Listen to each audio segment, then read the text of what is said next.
देखो, एक mind bending psychological study है जिसे द जैम एक्सपेरिमेंट कहते हैं। एक सुपरमार्केट में लोगों को 24 अलग अलग फ्लेवर के जैम टेस्ट करने का ऑप्शन दिया गया।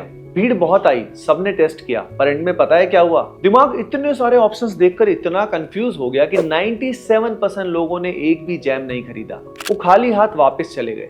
आज YouTube का एल्गोरिथम और ये पूरी कोचिंग इंडस्ट्री आपके दिमाग के साथ एग्जैक्टली यही जैम एक्सपेरिमेंट कर रही है। ध्यान से सोचिए, आपकी प्रिपरेशन का डे 1, आप सुबह उठते हैं, बहुत मोटिवेटेड होते हैं, लेकिन आप YouTube खोल लेते हैं और सर्च करते हैं best strategy to crack this exam. आपके सामने 10 अलग अलग टॉपर्स की 10 अलग अलग स्ट्रैटेजीज आ जाती हैं। कोई कहता है भाई सुबह 4 बजे उठना चाहिए, कोई कहता है रात भर पढ़ो, कोई कहता है बुक ए बेस्ट है, कोई कहता है भाई बुक ए तो बिल्कुल कचरा है, बुक बी पढ़ो। आपको लगता है आप रिसर्च कर रहे हो, आप स्मार्ट वर्क कर रहे हो, आप दिन भर में 5 स्ट्रैटेजी वीडियोस देखते हो, पीडीएफ्स डाउनलोड करते हो और रात तक एक रंगीन सा टाइम टेबल बनाते हो, पर एक्चुअल में आप पढ़ाई नहीं कर रहे हो। आप एक बहुत वेल डिजाइन कॉग्निटिव ट्रैप में फंस चुके हो, जहां आपका दिमाग एक्चुअल एक्शन लेने से पहले ही पैरालाइज हो जा रहा है।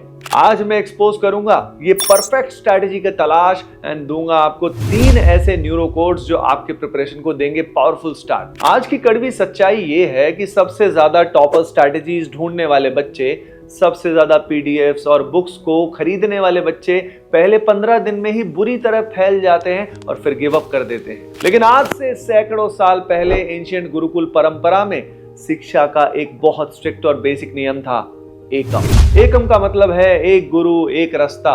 उस वक्त चैलेंज नॉलेज ढूंढना था, लेकिन आज सिचुएशन उल्टी है।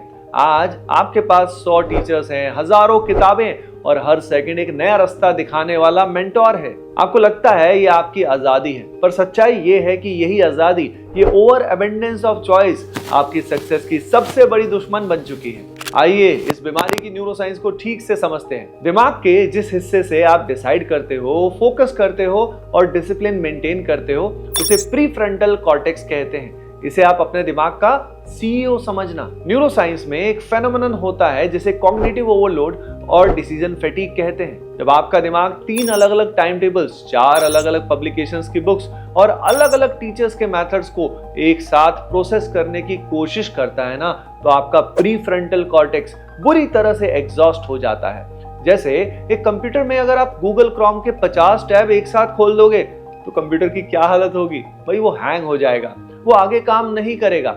आपका दिमाग बिल्कुल वैसे ही कर रहा है। सुबह उठकर आपका दिमाग 2 घंटे इसी कंफ्यूजन में वेस्ट कर देता है कि फिजिक्स इस टीचर से पढ़ूं या उस टीचर से, पहले मॉड्यूल सॉल्व करूं या पीवाईक्यू लगाऊं। दिमाग इस प्रोसेसिंग में ही अपनी इतनी सारी मेंटल एनर्जी वेस्ट कर देता है कि जब एक्चुअल किताब खोलकर पढ़ने का, क्वेश्चन सॉल्व करने का टाइम आता है तो आपके पास एनर्जी बचती ही नहीं है। आपको अजीब सी थकान होने लगती है और आप किताब बंद करके सो जाते हो।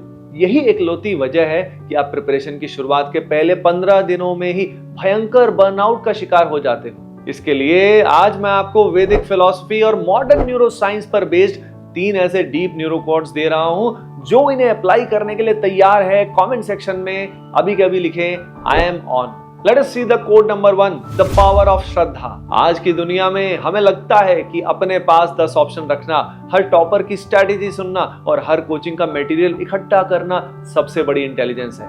लेकिन साइकोलॉजी में इसे द पैराडॉक्स ऑफ चॉइस कहते हैं। जब आपके दिमाग के पास पढ़ने के 10 अलग अलग सोर्सेज होते हैं तो दिमाग एक्चुअली पढ़ाई करता ही नहीं है। वो अपनी सारी वर्किंग मेमोरी इस कैलकुलेशन में वेस्ट कर देता है कि कहीं मैं गलत बुक तो नहीं पढ़ रहा हूं, कहीं उस दूसरे टीचर की ट्रिक ज्यादा आसान तो नहीं है।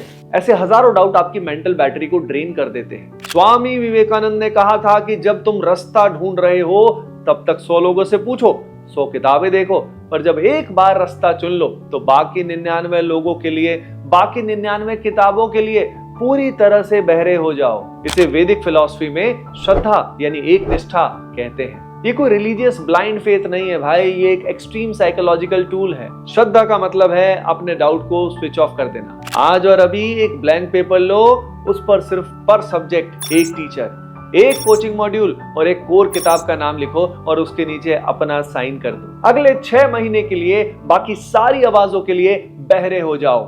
जब आप एक सिस्टम पर 100% श्रद्धा करते हो तो आपके दिमाग से डिसीजन फैटिग कंप्लीटली जीरो हो जाता है। अब दिमाग के पास ऑप्शन भी है ही नहीं, तो वो अपनी 100% एनर्जी प्रोसेसिंग में नहीं, सिर्फ एग्जीक्यूशन पर लगाता है। एक ही जगह पर लगातार 100 फीट का गड्ढा खोदोगे तो भैया मीठा पानी निकलेगा, लेकिन 100 अलग अलग जगह पर एक एक फीट का गड्ढा खोदोगे तो सिर्फ कीचड़ और थकान मिलेगी। तो कुआं कहां खोदना चाहते हो, आज ये डिसाइड जरूर कर लो। Let us see the code number 2, ये है इंफॉर्मेशन फास्टिंग, जिसे प्रत्याहार भी बोला जाता है। आप लगातार नए टाइम टेबल्स और स्ट्रेटेजीज क्यों ढूंढते हो?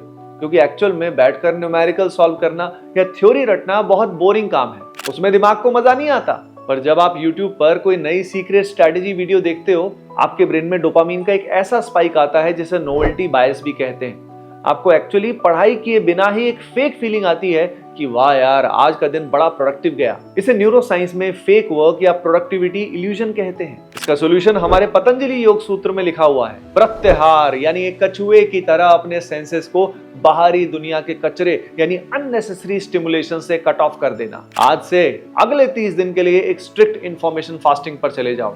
हर तरह की नई स्ट्रेटेजी, टॉपर्स के इंटरव्यू या रिवीजन हैक्स वीडियोस देखना स्ट्रिक्टली बैन है। अपने फोन से वो सारे सैकड़ों टेलीग्राम ग्रुप्स और चैनल्स लीव कर दो जहां रोज नई पीडीएफ्स आती हैं और बच्चे दिन भर आपस में आर्ग्यू करते हैं। लेकिन बच्चों, एक कड़वा सच बताऊं, इस डिस्ट्रैक्शंस की दुनिया में अकेले अपने कमरे में बैठकर इस इंफॉर्मेशन फास्टिंग को 3 दिन से ज्यादा सस्टेन करना लगभग नामुमकिन है। जब दिमाग डिस्ट्रैक्ट होता है तो वो ऑटोमेटिकली नए रास्ते ढूंढने लग जाता है। एक एवरेज स्टूडेंट और एक टॉपर में यही फर्क होता है कि टॉपर के पास एक प्रोटेक्टेड एनवायरनमेंट होता है जो उसको डिस्ट्रैक्ट होने ही नहीं देता। और एग्जैक्टली यही एनवायरनमेंट, यही कछुए की शेल प्रोवाइड करने के लिए हमने 21 डेज संजीवनी ट्रांसफॉर्मेशन चैलेंज डिजाइन किया है। ये एक एंटी डिस्ट्रैक्शन इकोसिस्टम है। ये 21 डे ट्रांसफॉर्मेशन आपके ब्रेन को डिजिटल नॉइज से डिटॉक्स करता है और आपके स्टडी फोकस को मल्टीपल टाइम्स एनहेंस करता है। अगर आप डेली भटकने की आदत से थक चुके हो तो अकेले इस जंग को मत लड़ो यार। Link is given in the description.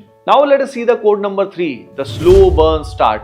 देखो, जब आप 10 हाइप वीडियोस देखते हो तो आप इमोशंस में आकर डे 1 पर ही 12 या 14 घंटे का एक अनरियल रोबोटिक टाइम टेबल बना लेते हो। न्यूरोसाइंस कहती है कि किसी भी आदत को बनाने के लिए आपके ब्रेन के न्यूरॉन्स के ऊपर एक प्रोटीन की लेयर बनती है जिसे माइलिन शीथ कहते हैं। जब आप डे 1 पर ही 14 घंटे पढ़ते हो ना, तो आपका दिमाग पैनिक स्टेट में चला जाता है और अमिगडाला एग्जॉस्ट हो जाता है। माइलिन शीथ बनने का टाइम ही नहीं मिलता। इसीलिए आप 3 दिन बाद फिजिकली और मेंटली टूट जाते हो और बेड पर गिर जाते हो। भाई, जिम में भी एक रूल होता है जिसे कहते हैं प्रोग्रेसिव ओवरलोड, यानी पहले दिन ही अगर 100 केजी उठाओगे तो हड्डी टूट जाएगी भैया, मसल भी नहीं बनेगी। दिमाग का भी एग्जैक्टली यही रूल है। डे 1 पर अपने दिमाग की कैपेसिटी को धीरे धीरे स्ट्रेच करो, जिसे हम द स्लो बर्न स्टार्ट कहते हैं। पहले हफ्ते चाहे आप कितने भी मोटिवेटेड क्यों ना हो, खुद को रोको और सिर्फ 4 या 5 घंटे की solid, deep, distraction free self study का टारगेट रखो। That's it. पर वो 4 घंटे ऐसे होने चाहिए कि दिमाग पूरी तरह से फोकस में हो। अब जब आपका दिमाग लगातार 7 दिन तक उस 4 घंटे के टारगेट को पूरा करेगा ना, तो आपके न्यूरल पाथवेज में माइलिन शीथ थिक हो जाएगी। आपके अंदर एक रियल अनशेकेबल कॉन्फिडेंस आएगा कि हाँ यार, मैं कंसिस्टेंसी मेंटेन कर सकता हूं। फिर अगले हफ्ते उसे स्ट्रेच करो 6 घंटे, उसे अगले हफ्ते 8 घंटे। हमें डे 1 पर स्प्रिंट मारकर हाफना नहीं है यार। ये कोई 100 मीटर की रेस नहीं है, ये एक मैराथन है। धीरे धीरे शुरू करो। सब्जेक्ट में इंटरेस्ट जैसे ही डेवलप होता जाएगा तो पढ़ाई बिल्कुल एफर्टलेस हो जाएगी। देखो यार, परफेक्ट स्ट्रेटेजी एक बहुत बड़ा मिथ है, एक झूठ है जो इंटरनेट ने बनाया है। असलियत में सिर्फ एग्जीक्यूशन स्ट्रेटेजी एग्जिस्ट करती है। एक ऐसी एवरेज स्ट्रेटेजी जिसको आपने लगातार 6 महीने तक अगर फॉलो कर लिया, वो उस परफेक्ट स्ट्रेटेजी से 1000 गुना बेहतर है जिसे आपने सिर्फ 2 दिन फॉलो करके डस्टबिन में डाल दिया। फैसला अब आपके हाथ में है। क्या आपको अगले 6 महीने YouTube पर नए रास्ते ढूंढने हैं या आज उस YouTube को बंद करके अपने चुने हुए रास्ते पर चलना शुरू करना है? तो आज से स्ट्रेटेजी ढूंढना बंद करो, किताबें खोलो और एग्जीक्यूशन शुरू करो यार। Keep working hard, keep pushing your limits. Love you all. सभी को राधे राधे।